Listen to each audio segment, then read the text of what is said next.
Wait a minute.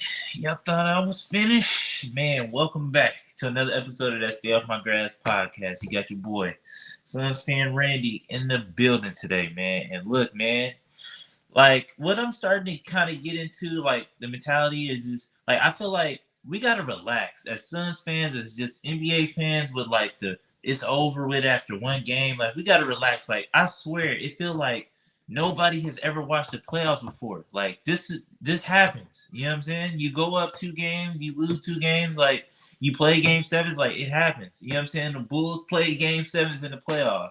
The Lakers played game sevens in the playoffs. The Suns have played game sevens, or like, you know what I'm saying? It's not over with. You know what I'm saying? Unless I can see if you jump to that conclusion, if you like, okay, cool, like they got an injury on the other side of the bench, or it's just like they up 3-0, or like, you know what I'm saying? It's something to that degree. But it's just like every game is just like, oh man, it's over with. And da da da da. It's just like, man, this is the playoffs. Like this is what happens, man. This is what it looks like. But like I said, I just feel like, but I am worried. But I'll tell you for a different reason on why I'm worried. It's a couple things that have me worried about this game. But first things first, I got to give him his credit when it's due. Book, shut me the hell up, please. Like every single time. Every time I open up my mouth and be disrespectful, shut me up. I'll take that every single time. You know what I'm saying? Book had the explosive third quarter. He kind of kept us afloat the first half. Like it was looking real shaky. Luka looked like he couldn't miss. You know what I'm saying? And I felt like we should have went with that. And I'll talk about Monty's adjustments. I feel like we should have went with that like adjustment just from the rip because that's what worked for us. Like let Luka get whatever he want, let him shoot. You know what I'm saying? Last time I checked it was 8 of 18, and you know what I'm saying? He had I think like 19 points or whatever. So I was just like, let him get whatever looks he want and let's shut everybody else down. Like I'd rather, you know what I'm saying, Luka get 40, 50, whatever, set whatever record, you know what I'm saying, and everybody else is shut down and and it's a double-edged sword because it's like, or it's like two birds with one stone because if he goes score 30, 40, he gonna get tired. You know what I'm saying? So he gonna wear himself out. So now we can target him. And it seemed like Mavericks, like they've been doing a good job. I gotta give shout out to the Mavericks. Like they've been doing a good job of targeting CP3 and getting a lot of their buckets on CP3. Like he looked like a real pigeon out there right now. Like we gotta figure out some adjustments and hide CP3 a little bit better. But man, so let's talk about the pros of the game. I appreciated the adjustments. You know what I'm saying? The adjustments in game 5. And my thing is with Monty is like, why do we have to wait until our back against the wall for you to make an adjustment?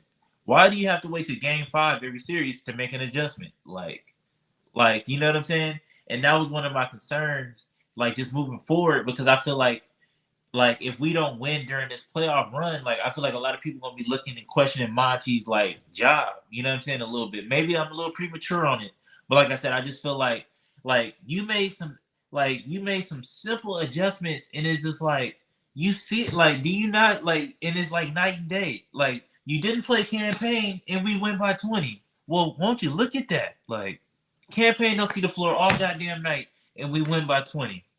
Like, come on, man. You run Landry Shaman at the point, and you let Point Book do a little bit of, you know what I'm saying? And you set, like, you made another adjustment with the pace. We stopped doing this running gun fast break because that's not us. We're a half court offense. We're a half court team.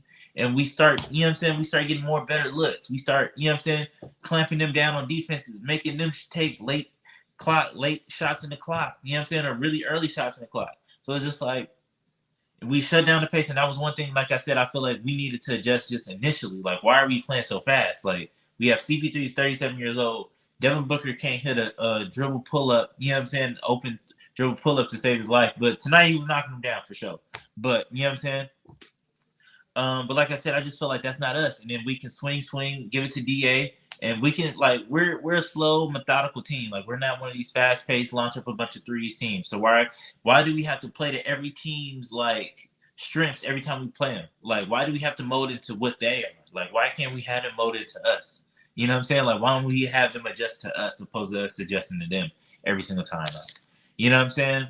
But like I said, the defense looked great tonight. The defense looked good. I feel like we chased a lot of people off the 3-1 line. We had a lot of Bertans. Like, I don't know what's up with Buddy. Like, Buddy is just, he on a different planet right now. He was knocking him down, just hands up in his face, didn't matter. And it was so crazy because in the beginning of the season, like on the Wizards, he wasn't hitting none of those. So I bet if you're a Wizard fan watching him do this right now, like you at home really pissed. And I remember we really wanted him instead of like Dario, or we was trying to trade for him in the summer, like to try to get him, but he ended up going. And I was like, ooh, like maybe we might have dodged a bullet, but then it's like maybe not. Like you know what I'm saying? It seemed like Landry Shaman is starting to pay off a little bit, and you know what I'm saying? He playing a little bit better. And like I said, man, we don't throw campaign on the floor, and look what happened, man. Look what happened. We don't have those 1 for 8 nights, you know what I'm saying? And we can pull away with his little 2 turnovers to add on to it. But the main thing with this game today was the third quarter. We went on a 17-4 run, and we just pulled away from him and just, you know what I'm saying, walked away with this dub. Now we still got, like I said, I'm looking at the bigger picture. We still got 9 more games to go. We still got 9 more games to go before, you know what I'm saying, we reach the ultimate goal. Because that's what my mind is focused on. That's what I'm locked in on. And this is what I'll talk about in the cons of what I'm worried about. I'm worried about if we can't continue to move like this with this inconsistency and this lack of adjustments in the finals, like against another, like, you know what I'm saying, against Milwaukee or some of these other teams, like this is not gonna fly. Like waiting to game 5 to make adjustments is not gonna fly against Milwaukee. You know what I'm saying? It's not gonna fly. I don't even know if it's gonna fly against the Celtics. It's definitely not gonna fly against the Heat. So it's just like it's stuff like this. It worries me. You know what I'm saying? And not trying to figure out like the way we just like forgot how to play basketball these last 2 games before tonight. Like it's before the third quarter, really. Like it looked like we just forgot how to play basketball. Like really, like for real, for real. It looked like the Monstars stole our talent or something. And I don't know what the hell happened, but luckily everybody didn't forget how to play defense. So we, you know what I'm saying, we came out on defense and we just took it. We took their best punch and we just kept with it. We just, you know what I'm saying, hit them with that jab and just didn't go away. But yeah, man. So we still got one more. We got one more to go to, you know what I'm saying, close it out. So don't, you know what I'm saying, don't get too riled up. Just stay, you know what I'm saying, just stay level. You know what I'm saying? This is the playoffs. Like I said, anything can happen. Ain't no telling. Hopefully we don't get Scott Foster on Thursday. You know what I'm saying? And hopefully CP3 can show up on Thursday. Because tonight he was a little MIA. I think he finished with 7 points. So that's a little bit unacceptable.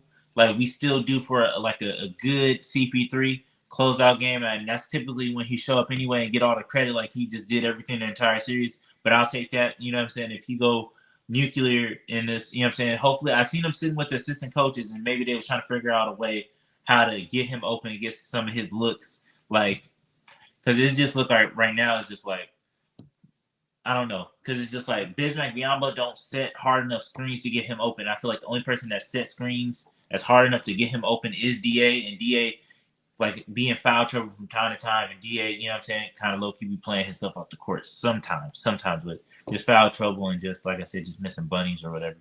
But like I said, Book finished with 28, DA finished with 20 and 9, and this is something I want to talk about. I feel like this series in its entirety is hurting DA, and I was talking about it on the Valley podcast. Shout out to them.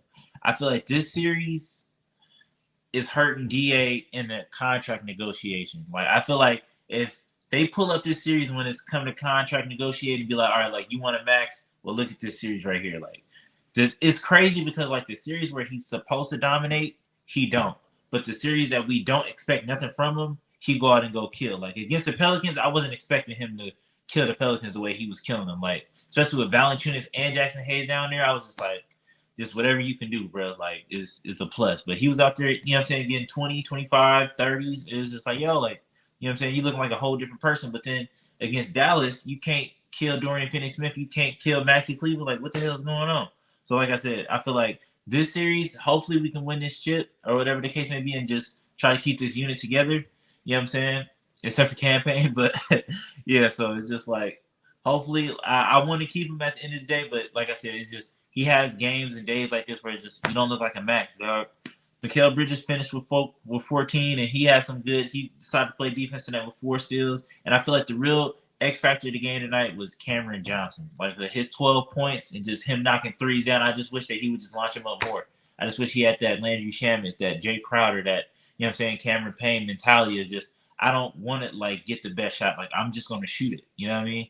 Because I'd rather watch him shoot it than a lot of other people on this team. But like I said, man, we got one more to go. And we can, you know what I'm saying, move on to the conference finals and deal with that monster. But till next time, man, peace. See you on Thursday.